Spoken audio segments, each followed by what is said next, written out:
Hey guys, how's it going? Today I'm going to do a short video talking about the Morley Mortiser. So the idea of this mortiser is I'm going to offer you guys plans, which you can go over to philipmorleyfurniture.com and get yourself some. And hopefully this video will help you along as you build your very own. So we're going to do a quick rundown on the parts, how it works, and a little demo. It's pretty simple. It works with a 5/8 guide bushing in the top here. This top moves back and forth like so to position the mortise in your piece. It's also got some stops, some limiters on the side, and I'll talk about how I like to set it up with using a shim technique to get you reliable and repeatable setup. And this right here makes it pretty awesome. I've built this jig several times, and until these guys came around, I had a lot of difficulty with clamping the workpiece. So your piece simply clamps to the front. Use these match fit micro jig clamps and clamp the piece down. Works pretty awesome. Let's get into it. Okay, so here's basically what the jig's made up out of. It's all 3/4 inch plywood. It's a really simple construction, but like with anything, for it to work well, it's got to be made very accurately so things come out square. But you got yourself your top that goes on a couple of runners. So it's just been 3/4 inch groove, 3/8 inch deep, that rides on a couple of runners on the sub top. You got your bolts that come through, 1/4 that little washer and nub will go on. The reason there's 2 bolts, sometimes I need to get closer. I just punch this one out and put it back if I need it. You could probably get away with doing 1. But that just goes on like so, and then simply this one will go on top. And then it just gets connected with some more bolts and nubs. So real simple. It uses a 5/8 guide bushing. Let's kind of give it a go and do some mortises. Now I've got a couple of test pieces. I'm going to go ahead and find the center. Let's say this is going to be a leg and this is an apron. So real simple way to find the center. Right now measurement doesn't really matter to me. I just need to find the center of this thickness. And instead of me coming my tape, measuring, dividing, and getting it dead on, I'll just come across with my square, draw a 90, go to the 45 part, line it up perfectly to the edge of that 90, go across, and then do the same back the other way. Where those 2 points meet is dead center, and right now measurement doesn't really help me. I just know that this mortise has to be in the center of this piece. I'm going to set my marking gauge, or not my marking gauge, but my square up to that mark, and then just draw it going across. All right, so we've got that. This I do need to measure. So it's roughly 4 inch. Let's call it 2. And square that across. So now for this, I have my 2 crosshairs. That's what I need for this jig. Do the same to the leg. Again, anywhere on this leg, I'm just going to draw a square. Excuse me. Come across 45.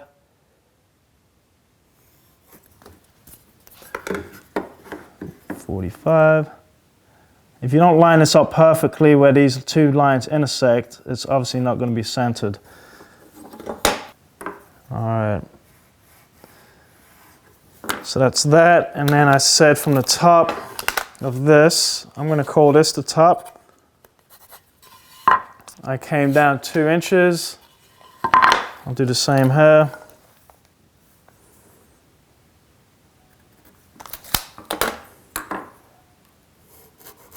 All right, so that's all I need to be able to basically get this mortised, and I'll show you how I do that.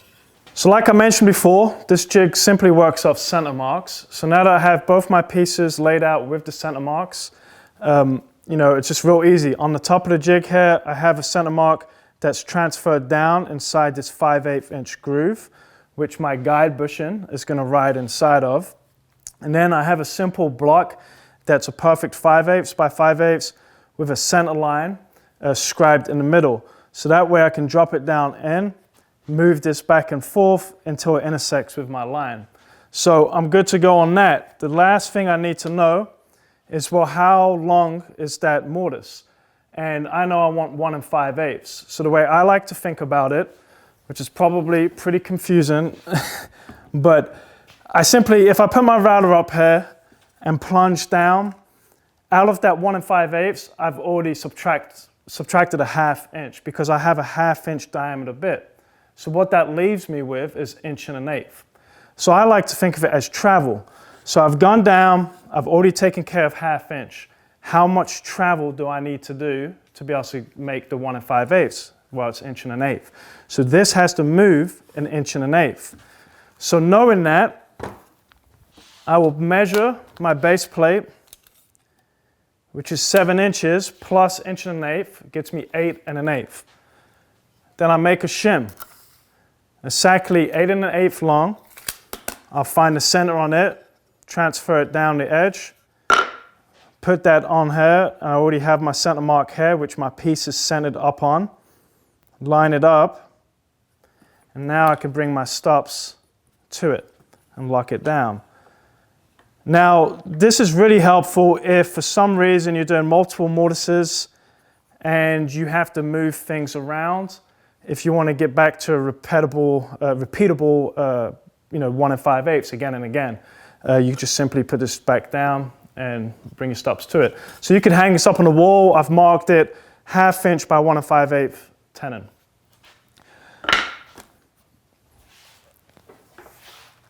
Okay, so now I'm just going to drop my router bit until it hits my workpiece. Everybody's router is a little different. This one, I'm just going to simply set it up 1 inch deep. So right now I'm at 0. I'm going to go 1 inch. So my travel down will be 1 inch. I'm going to just step it off to the side and just double check that I'm not going to hit anything. And it looks like I'm good. Sometimes it will hit that guide bushing. All right, let's mortise.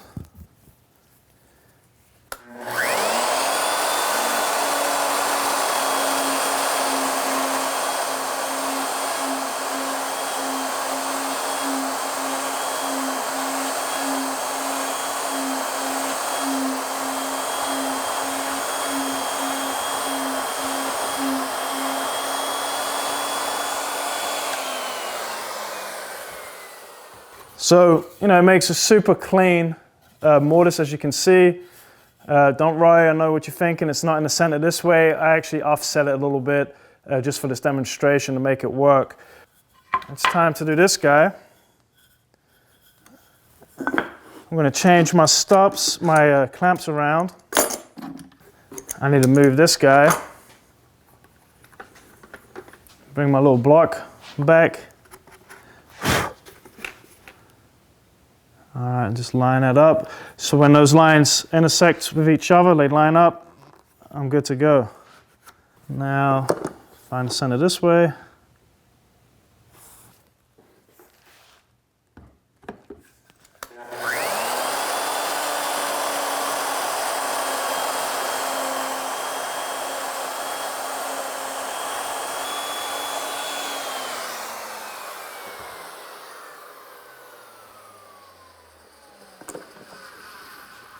All right.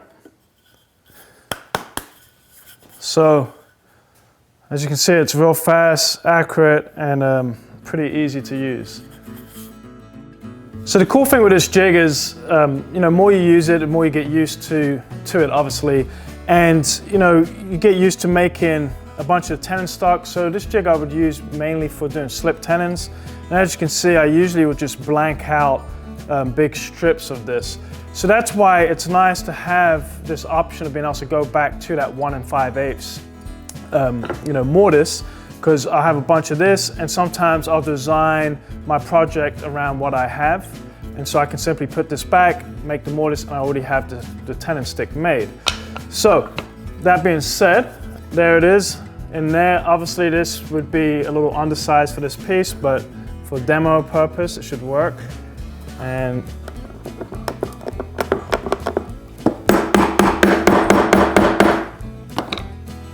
nice, tight, snug fit, real fast and easy. I hope this video was somewhat useful. And like I said, if you like the look of this jig, please make sure you head over to philipmorleyfurniture.com and get yourself some plans please hit that like, share, subscribe button, however it works on YouTube, and yeah, leave some comments. And if you make some jigs, if you make this jig, please share some pictures of it, and I would love to see it and see what touches you put on it. Cheers, appreciate it.